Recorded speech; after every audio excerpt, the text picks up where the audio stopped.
السلام عليكم ورحمة الله وبركاته. بسم الله الرحمن الرحيم. حديث صحيح مسلم. Kit. Janaz. Bab doa saat masuk pekuburan dan doa untuk penghuninya. Hadits K131. حدثنا يحيى بن يحيى التميمي ويحيى بن أيوب وقتيبة بن سعيد. قال يحيى بن يحيى أخبرنا، وقال الآخران حدثنا إسماعيل بن جعفر عن شريك وهو ابن أبي نمر عن عطاء بن يسار عن عائشة أنها قالت كان رسول الله صلى الله عليه وسلم كلما كان ليلتها من رسول الله صلى الله عليه وسلم يخرج من آخر الليل إلى البقيع فيقول السلام عليكم دار قوم مؤمنين وأتاكم ما توعدون غدا مؤجلون وإنا إن شاء الله بكم لاحقون اللهم اغفر لأهل بقيع الغرقد. ولم يقم قتيبة قوله وأتاكم. Telah menceritakan kepada kami Yahya bin Yahya at-Tamimi dan Yahya bin Ayub dan Qutaibah bin Sa'idi. Yahya berkata telah mengabarkan kepada kami sementara dua orang. Yang lain berkata telah menceritakan kepada kami Ismail bin Ja'far dari Syarik, yaitu anaknya Abu Namir dari Athal bin Yasar dari Aisyah bahwa ia berkata, pada malam gilirannya, bersama Rasulullah Shallallahu Alaihi Wasallam, di akhir malam beliau keluar ke bagi dan mengucapkan, semoga keselamatan atas kalian wahai para penghuni kuburan dari kaum mukminin. Apa yang dijanjikan Allah kepada kalian niscaya akan kalian dapati esok, pada hari kiamat, dan kami insya Allah akan menyusul kalian. Ya Allah, ampunilah penduduk baki yang mati tenggelam. Qutaibah tidak menyebutkan wa ata'akum. Hadits K132. وحدثني هارون بن سعيد الأيلي حدثنا عبد الله بن وهب أخبرنا ابن جريج عن عبد الله بن كثير بن المطلب أنه سمع محمد بن قيس يقول سمعت عائشة تحدث فقالت لا أحدثكم عن النبي صلى الله عليه وسلم وعني. قلنا بلى حاء. وحدثني من سمع حجاجا الأعور واللفظ له قال حدثنا حجاج بن محمد حدثنا ابن جريج أخبرني عبد الله رجل من قريش عن محمد بن قيس بن مخرمة بن المطلب أنه قال يوما ألا أحدثكم عني وعن أمي قال فظننا أنه يريد أمه التي ولدته قالت عائشة لا أحدثكم عني وعن رسول الله صلى الله عليه وسلم. قلنا بلى.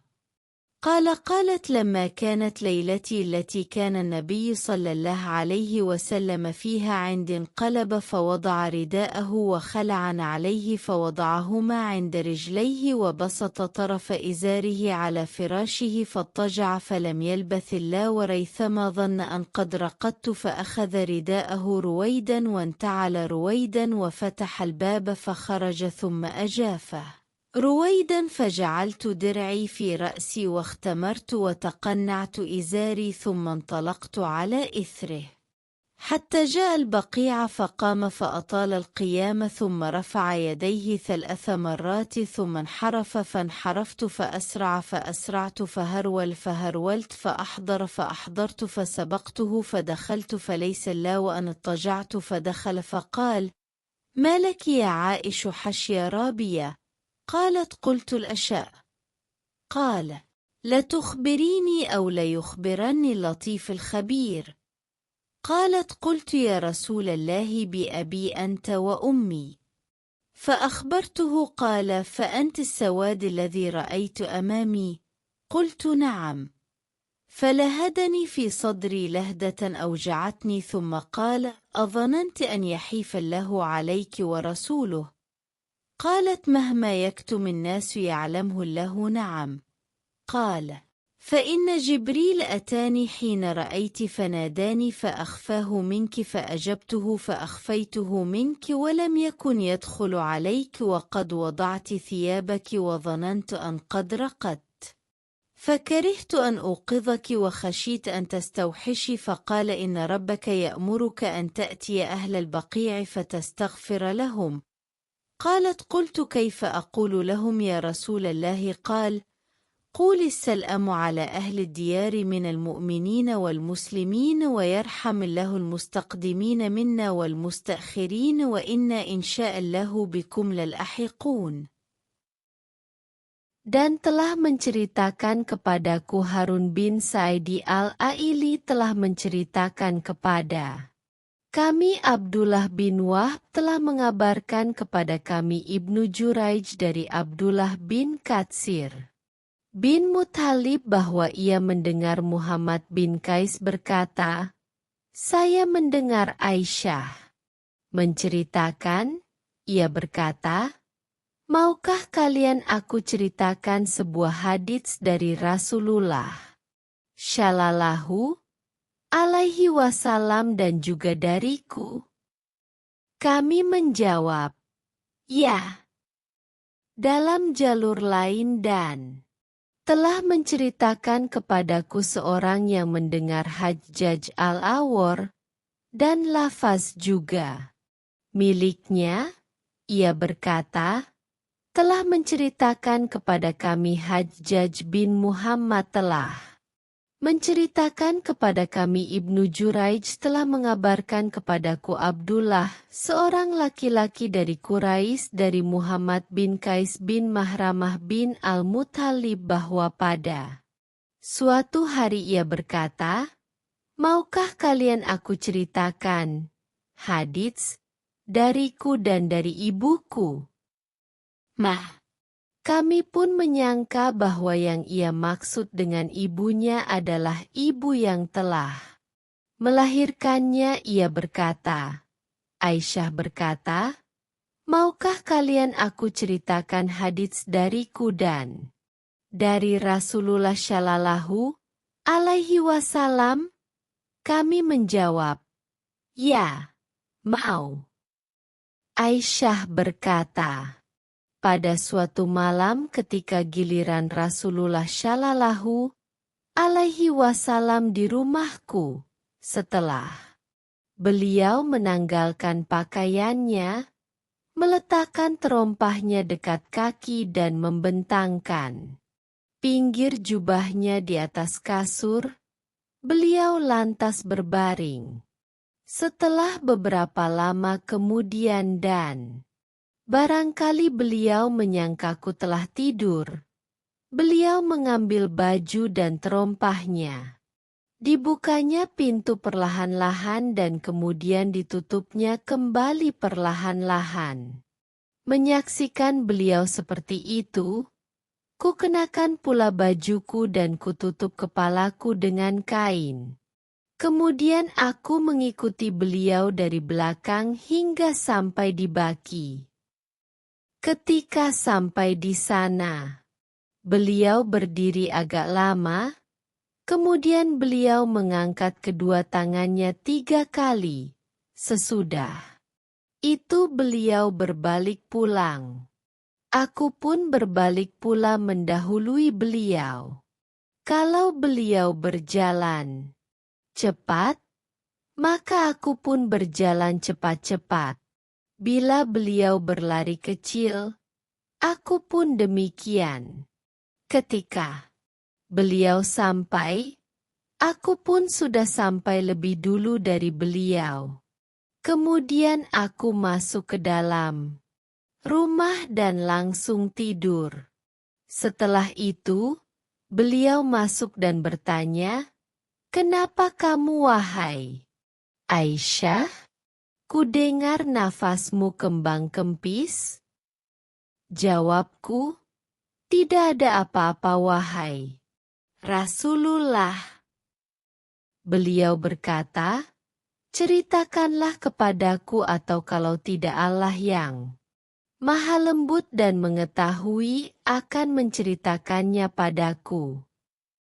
Aku menjawab, "Wahai Rasulullah, demi bapak dan ibuku." Lalu kuceritakanlah kepada beliau apa yang sebenarnya terjadi. Beliau berkata, "Kalau begitu, kamulah kiranya bayangan hitam yang saya lihat di depanku tadi?" Saya menjawab, "Ya, benar wahai Rasulullah." Maka beliau pun mendorong dadaku dengan keras hingga terasa sakit bagiku.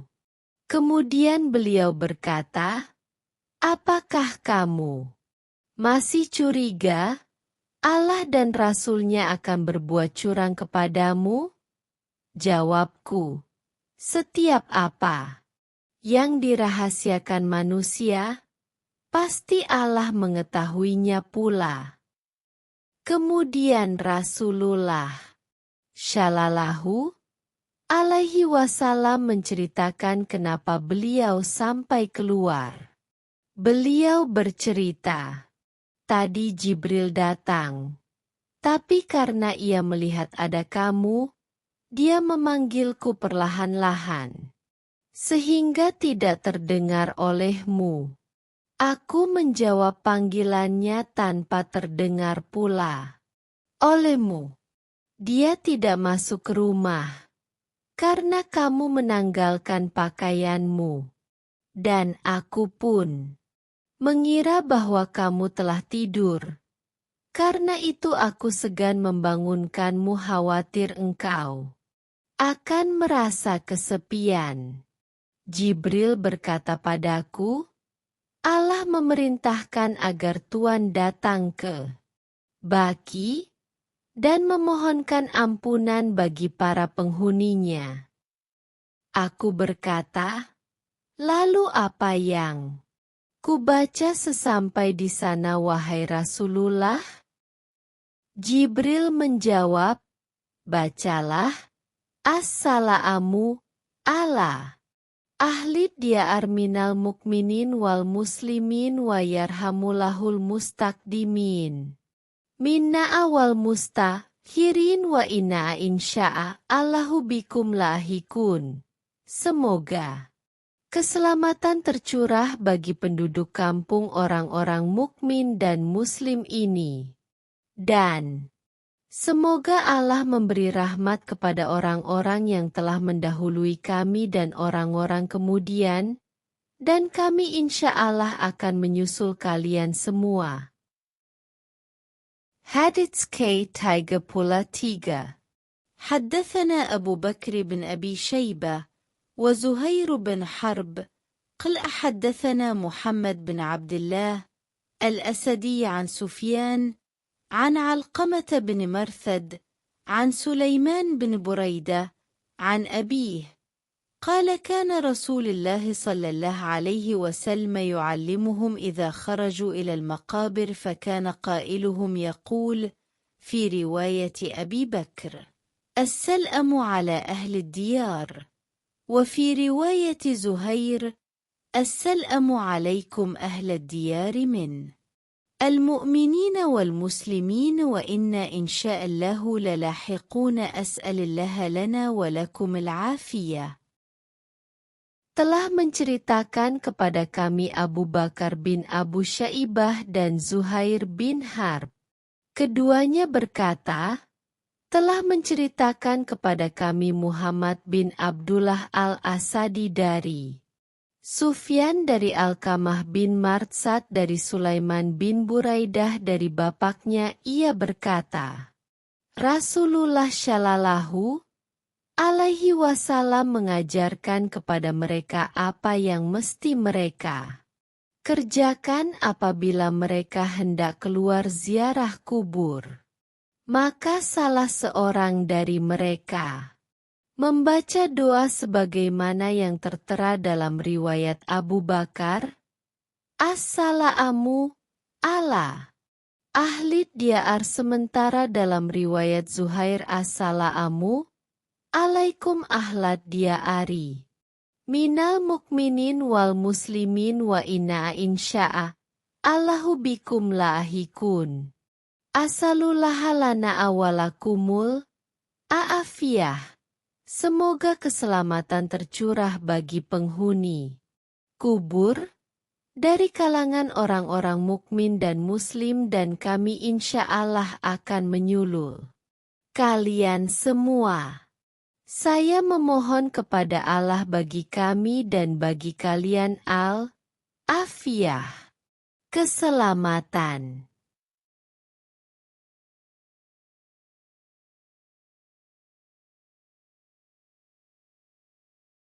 Wallahu a'lamu bis-shawab.